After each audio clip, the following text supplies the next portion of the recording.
అది ఆస్తి పంపకాలకు సంబంధించినది మాత్రమే. గత 10 సంవత్సరాలు అధికారంలో ఉన్న కల్వకుంట్ల కుటుంబం తెలంగాణ వనరులన్నింటినీ కూడా విపరీతంగా దోచుకున్నారు. ధరణిని అడ్డం పెట్టుకుని 1000 ఎకరాల భూమిని కబ్జా చేశారు. కాళేశ్వరాన్ని అడ్డం పెట్టుకుని 1000 కోట్ల రూపాయలు సంపాదించుకున్నారు. ఇప్పుడు ఆ 1000 కోట్ల రూపాయలను పంచుకునే క్రమంలో 1000 ఎకరాల భూములను పంచుకునే క్రమంలో వాళ్ళ కుటుంబంలో గొడవ జరుగుతున్నది. కల్వకుంట్ల కుటుంబం తెలంగాణ పైన పడి దోచుకున్నది. అందుకనే ప్రజలు వాళ్ళని పక్కన పెట్టారు.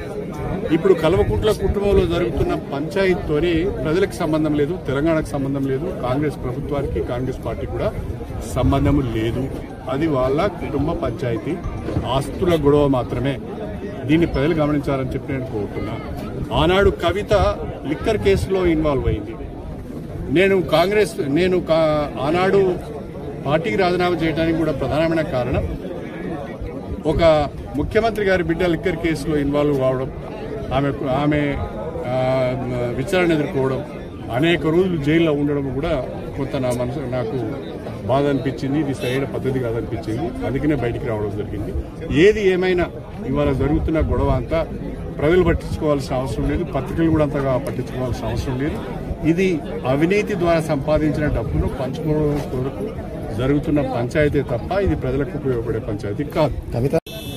అది ఆస్తి పంపకాలకు సంబంధించినది మాత్రమే. గత 10 సంవత్సరాలు అధికారంలో ఉన్న కల్వకుంట్ల కుటుంబం తెలంగాణ వనరులన్నింటినీ కూడా విపరీతంగా దోచుకున్నారు. ధరణిని అడ్డం పెట్టుకుని 1000 ఎకరాల భూమిని కబ్జా చేశారు. కాళేశ్వరాన్ని అడ్డం పెట్టుకుని 1000 కోట్ల రూపాయలు సంపాదించుకున్నారు. ఇప్పుడు ఆ 1000 కోట్ల రూపాయలను పంచుకునే క్రమంలో 1000 ఎకరాల భూములను పంచుకునే క్రమంలో వాళ్ళ కుటుంబంలో గొడవ జరుగుతున్నది. కల్వకుంట్ల కుటుంబం తెలంగాణ పైన పడి దోచుకున్నది. అందుకనే ప్రజలు వాళ్ళని పక్కన పెట్టారు. ఇప్పుడు కల్వకుంట్ల కుటుంబంలో జరుగుతున్న పంచాయతీతోని ప్రజలకు సంబంధం లేదు, తెలంగాణకు సంబంధం లేదు, కాంగ్రెస్ ప్రభుత్వానికి కాంగ్రెస్ పార్టీ కూడా సంబంధం లేదు. అది వాళ్ళ కుటుంబ పంచాయతీ, ఆస్తుల గొడవ మాత్రమే. దీన్ని ప్రజలు గమనించాలని చెప్పి నేను కోరుతున్నా. ఆనాడు కవిత లిక్కర్ కేసులో ఇన్వాల్వ్ అయింది. ఆనాడు పార్టీకి రాజీనామా చేయడానికి కూడా ప్రధానమైన కారణం ఒక ముఖ్యమంత్రి గారి బిడ్డ లిక్కర్ కేసులో ఇన్వాల్వ్ కావడం, ఆమె విచారణ ఎదుర్కోవడం, అనేక రోజులు జైల్లో ఉండడం కూడా కొంత నాకు బాధ అనిపించింది. ఇది సరైన పద్ధతి కాదనిపించింది. అందుకనే బయటికి రావడం జరిగింది.